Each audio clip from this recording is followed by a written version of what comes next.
네, 저희 유튜브 채팅창에서 토론하시면요. 시청한 재미가 2배, 3배죠. 많은 참여 바라겠습니다.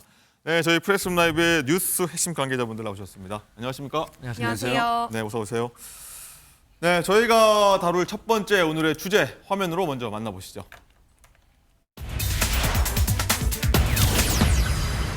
네, 증문즉답입니다.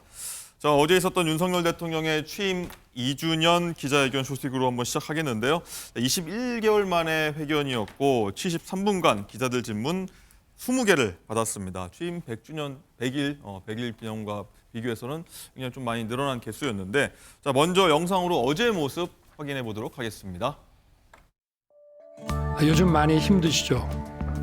봄은 깊어가는데 민생의 어려움은 쉬이 풀리지 않아 마음이 무겁고 송구스럽습니다. 저와 정부를 향한 어떠한 질책과 꾸짖음도 겸허한 마음으로 더 깊이 새겨 듣겠습니다. 자주 만나니까 좋죠? 오늘 질문 많이 준비하셨습니까? 오랜만에 하는 거니까 오늘 질문 충분히 받도록 하겠습니다.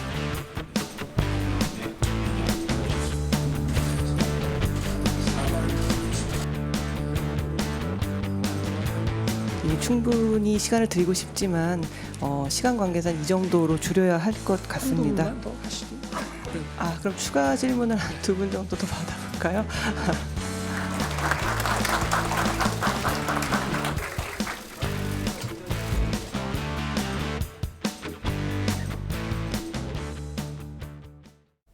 네, 깜짝 놀라셨죠. 100주년이 아니라 100일이었죠. 그 관련해서 비교해서 많은 좀 변화점이 있었다 말씀드리려고 하는데, 자, 장가 기자, 일단은 대본 없이 그리고 또 추가 질문 더 받겠다 하면서 굉장히 능동적으로 자유롭게 한번 질문을 받았습니다. 그렇습니다. 기자들이 어떤 질문을 할지는 대통령실과 사전 조율하진 않았지만 질문 순서는 정치, 외교, 안보, 경제, 사회 순으로 있었죠.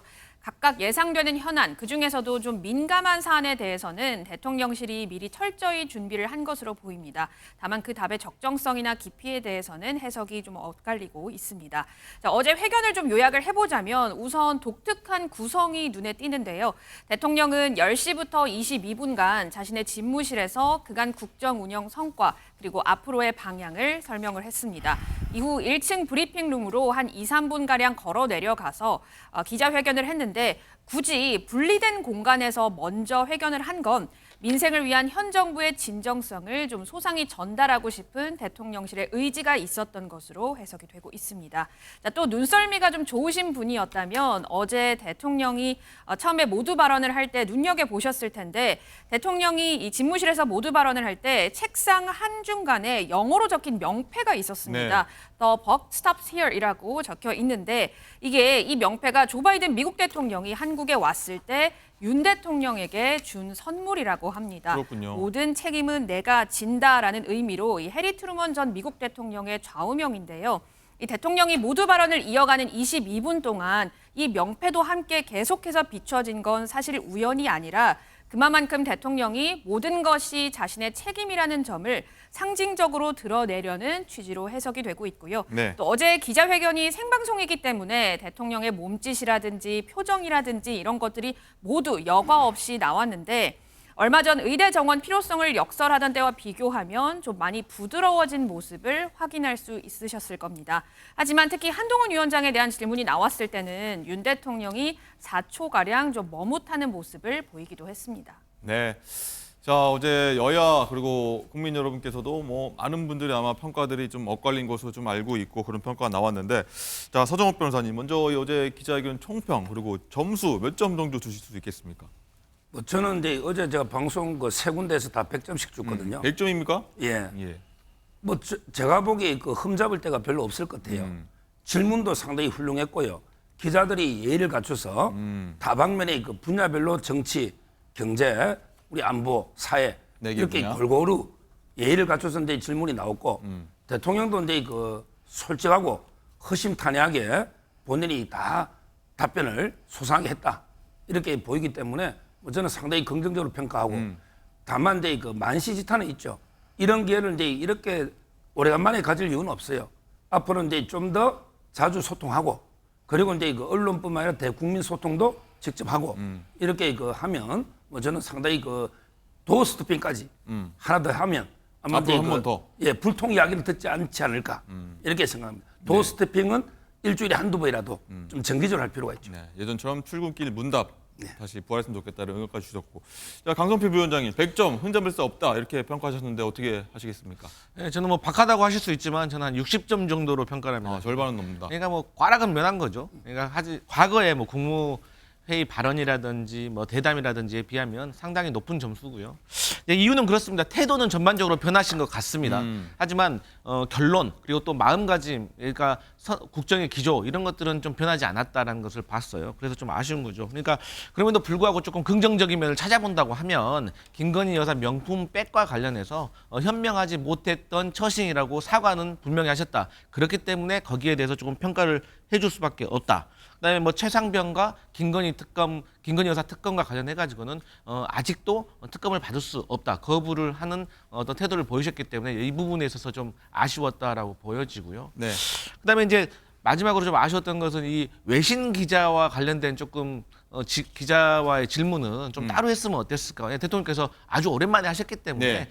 국내 기자들이 묻고 싶은 게 많았을 것이고 그래서 이런 부분이 조금 시간이 조금 더 아쉬웠던 것 같고 또 저는 개인적으로 그 영수회담과 관련된 비선 라인들의 활동에 대해서 네. 국민적으로 엄청난 관심이 있는데 여기에 대한 질문이 나오지 않은 것이 개인적으로는 많이 아쉬웠습니다. 시간이 좀 부족해서 아마 질문이 안 나왔던 이유도 있을 것 같기도 하고 아무튼 그렇습니다. 자, 좀 말씀하신 대로 가장 관심이 있던 부분이 김 여사 관련 뭐 특검법이랄지 이슈 그리고 최혜병 특검법 관련 이 내용이었을 텐데 먼저 김 여사 의혹에 대해서 대통령이 어제 처음으로 공개 사과를 했죠. 그 목소리 먼저 한번 듣고 오시죠. 제 아내의 그 현명하지 못한 처신으로 국민들께 걱정 끼쳐드린 부분에 대해서 사과를 드리고 있습니다. 도의친이 하는 이런 그 사건에 대한 그 특검 문제도 사실은 지난 정부 한 2년 반 정도 사실상은 저를 타겟으로 해서 검찰에서 뭐 특수부까지 동원해서 정말 뭐 치열하게 수사를 했습니다. 그런 수사가 지난 정부에서 저와 제 가족을 봐주기 수사를 했다는 것인지 어떤 면에서는 그냥 정치 이런 공세, 정치 행위 아니냐, 진상을 가리기 위한 것은 아니지 않느냐 그런 생각은 여전히 가지고 있습니다. 네. 지난 2월이었죠. 방송 대담에서는 이 문제에 대해서 정치 공작이라고 좀 유감 표명을 했었는데 이번엔 좀 공식적으로 처음으로 사과한 부분입니다. 자, 서 변호사님 어떻게 보십니까? 이 국민 공감 키워드가 이번 기자회견의 좀 모토였는데 거기에 좀 발맞춰 낮췄다고 봐야 될까요?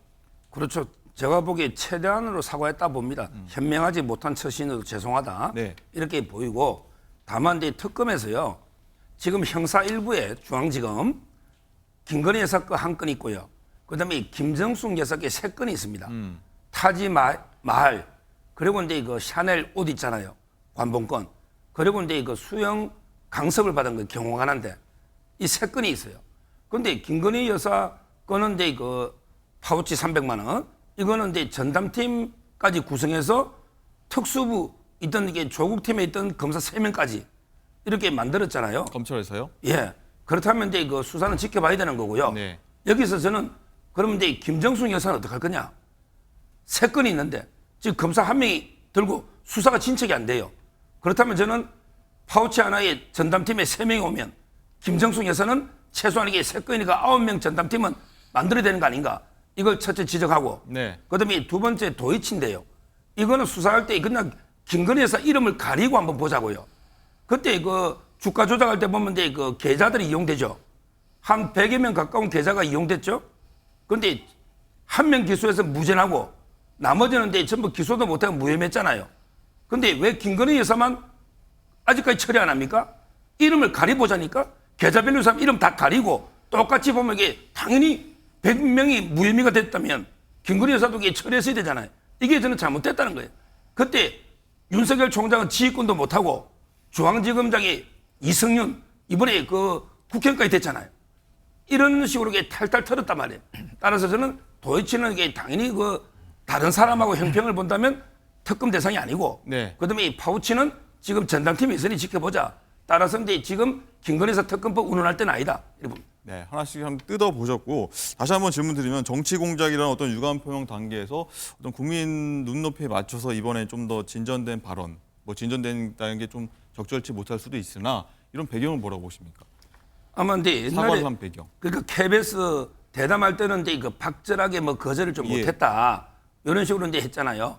이번에 이제 행보는 그 이후에도 이제 그 녹취록에 대해서 여러 가지 이제 그 아마 그 목사지 뭐 참칭 목사인지 모르겠는데 최 목사 있잖아요. 여러 가지 이제 만나는 과정부터 녹취록 보면서 좀 국민들이 우려할 부분이 있어요.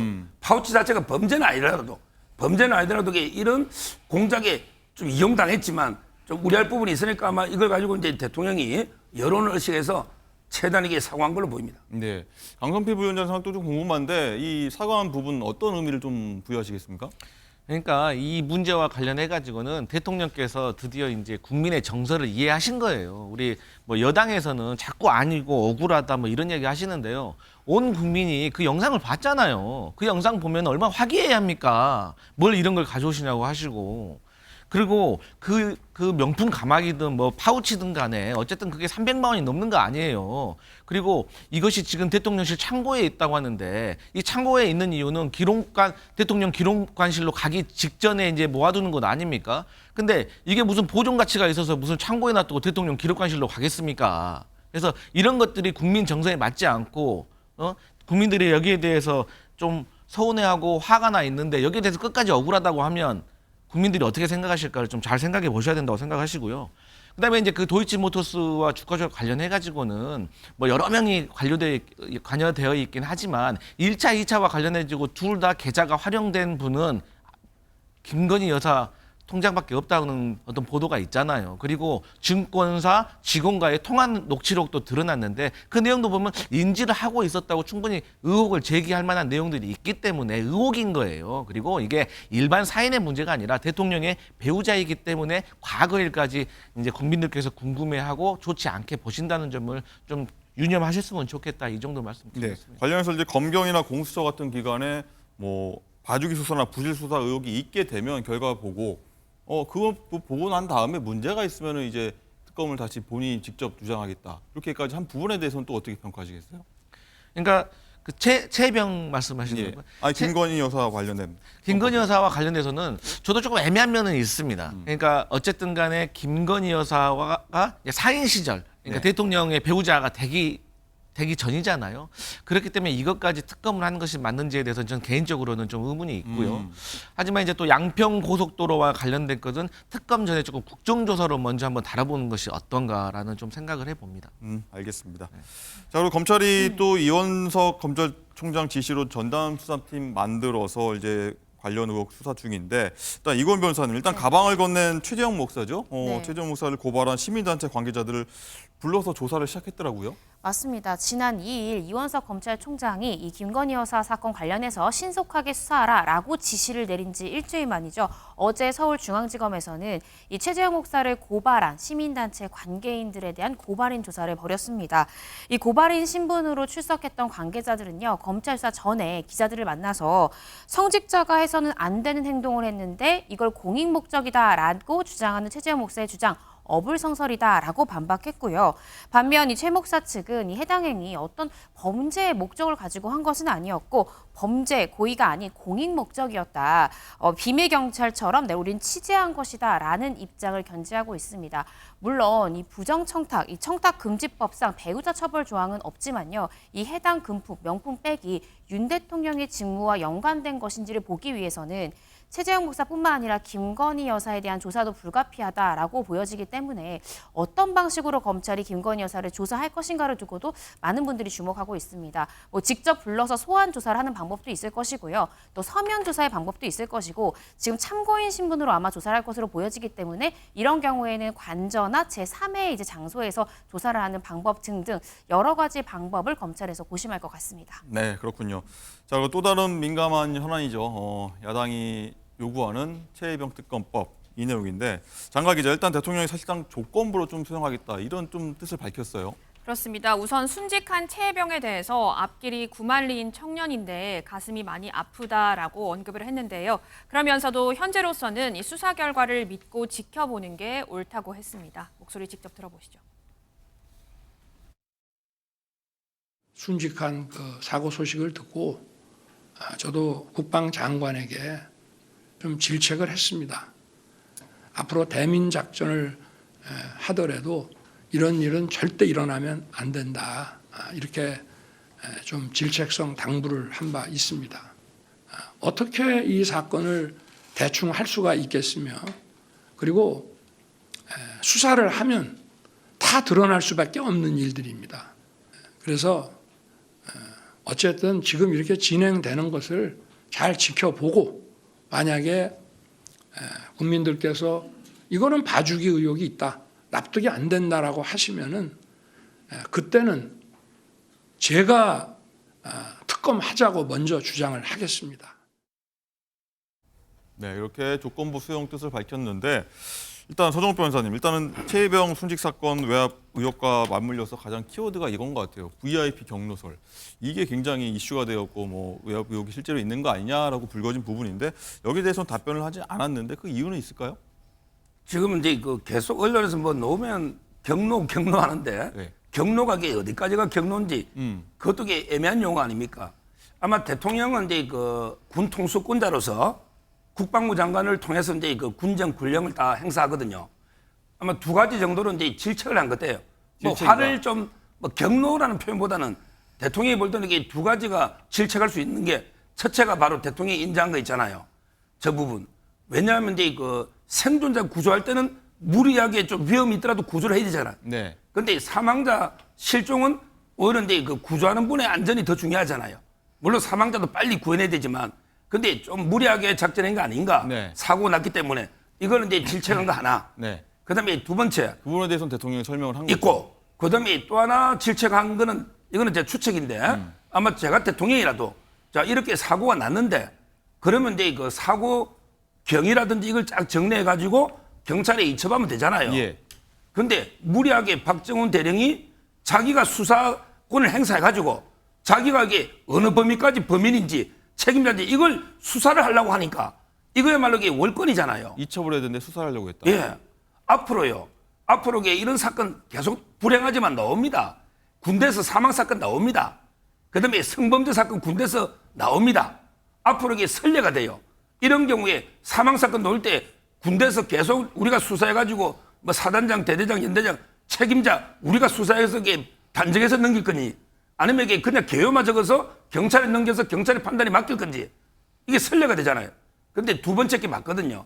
아마 대통령 입장에서 또 화가 났다면, 아니 박정훈 대령이 뭔데 사단장까지 아무리 가슴 아프지만 자기가 수사권도 없으면서 사단장까지 마치 범죄자 취급해서 있는 것처럼 이래서는 안 되지 않냐. 그냥 개요만 정리해서 초등수사 넘기라. 이런 부분에 저는 질책했을 수도 있다고 봐요. 뭐 일건에 대한 지책을 쓸 수 있다. 그럼요. 군 통수권자가 수사가 잘못되고 이게 질책할 수 있잖아요. 다만 이제 그 부분은 뭐 지금 공수처가 수사하고 있잖아요. 그러다 보니까 이게 대통령이 소상하게 안 밝혔는데 뭐 저는 아무런 문제가 없다 봐요. 이런 쪽으로 이게 둘 다 질책해도. 네, 알겠습니다. 자, 어쨌든 민주당에서는 특검 거부 시 이후에 발생할 모든 책임은 오롯이 대통령이 져야 할 거다, 이런 입장을 냈습니다. 특히나 이 박찬대 원내대표는 탄핵까지 언급을 했는데, 강성필 부위원장님, 일단은 대통령이 거부권 행사할 경우에 뭐 탄핵 정도로 갈 수 있다, 이럴 때는 일종의 뭐 경고를 보낸 거다, 이렇게 해석도 나옵니다. 네. 그러니까 사실 저희 민주당이 특검을 주장하게 되면 또 특검이 통과될 가능성이 높기 때문에 수사 당국에서도 더 수사를 더 열심히 제대로 진정성 있게 할 수 있는 가능성이 있는 거거든요. 그래서 아직 탄핵까지는 미친 거는 아니라고 보고 있고요. 근데 이제 이런 것이 있습니다. 대통령께서 조건부로 수용을 하시겠다라고 하셨는데 저희 민주당은 그럴 수가 없습니다. 그러니까 그 이유가 뭐냐면 이 수사가 미진하면 그때 가서 특검을 할 수 있는 거 아니냐, 맞는 말입니다. 네. 하지만 수사 중인데 외압이 발생하면 그것도 특검으로 해야 되는 거예요. 그러니까 공수처가 수사를 하고 있는데 출국 금지를 해제해가지고 주거주 대사로 임명해가지고 해외로 보내버리고 보내기 전에 4시간 졸속 수사해버리고 그리고 나중에 여론이 안 좋아지니까 없는 공관장 회의 만들어가지고 들어오라고 이러한 모든 것들이 공수처의 수사를 방해하고 있기 때문에 외압으로 느껴지고 있기 때문에 공수처 수사보다는 특검이 중요하다는 것이고요. 그다음 두 번째로 대통령께서 조금 아셔야 될 게 이게 있습니다. 이게 특검이 조사가 미진하면 본인께서 특검하자고 주장하시겠다라고 말씀하셨잖아요. 근데 이게 논리적으로 좀 모순이 있는 게요. 이게 이 최혜병과 관련된 건 두 가지가 있어요. 하나는 그 죽음에 대한 진실 규명이 필요한 거고 지금 특검은 이 진실 규명을 하는 과정에서 외압이 있었다는 걸 밝혀내겠다는 거예요. 그러면 어쩔 수 없이 이 외압이라는 건 대통령실, 즉 대통령을 겨냥하는 건데 본인의 수사를 지켜보고 하자. 그래서 본인의 관련된 문제를 특검을 주장했다. 그래서 이게 논리적으로 맞지 않는다라는 것을 박찬대 원내대표가 애둘러서 말씀한 것 같습니다. 그런데요. 예. 최상병의 그 죽음의 진상 규명을 누가 해야 됩니까? 그 진상 규명을 경찰이 해야 됩니까? 헌병이 해야 됩니까? 저는 경찰이 진상 규명을 해야 된다 봐요. 대통령이 경찰에 전화해가지고 수사하지 마, 진상 규명하지 마 이러면 이게 저는 외압이라 봐요. 근데 헌병이 왜 그걸 진상 규명을 자기가 다 합니까? 자기는 게 권한이 그게 어디 있냐 말이에요. 권한이 법이 바뀌어가지고 사망 사고는 일선 경찰로 갔잖아요. 예. 저는 진상 규명은 경찰이 해야 된다.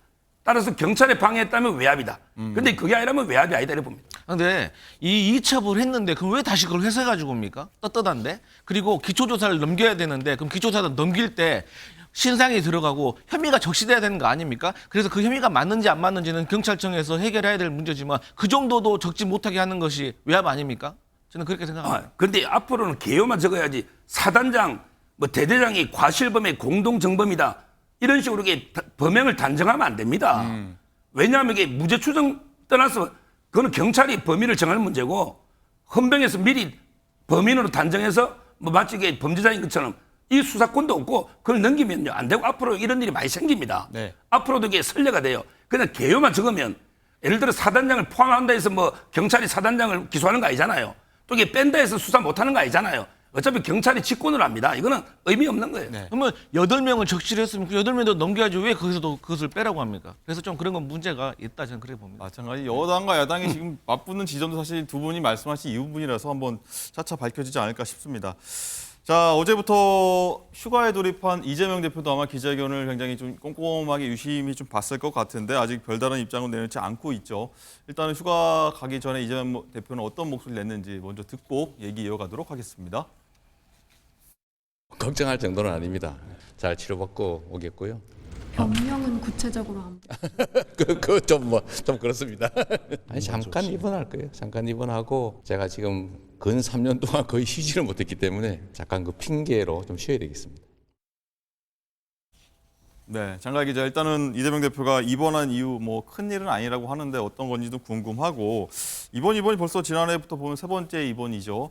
또 입원한 다음에 또 입원 정치도 굉장히 이재명 대표의 입원 정치도 주목받고 있는데 한번 설명 부탁드립니다. 그렇습니다. 이재명 대표는 미뤄왔던 무록 제거 수술을 하는 것으로 현재까지 알려지고 있는데요. 어제가 휴가 첫날이었죠. 그런 와중에 온라인에서는 활동을 활발하게 하고 있습니다. SNS를 통해서 검찰을 비판하는 글을 올리고 또 자신의 온라인 팬카페 제명인의 마을에는 어젯밤 11시 45분에 글을 올렸습니다.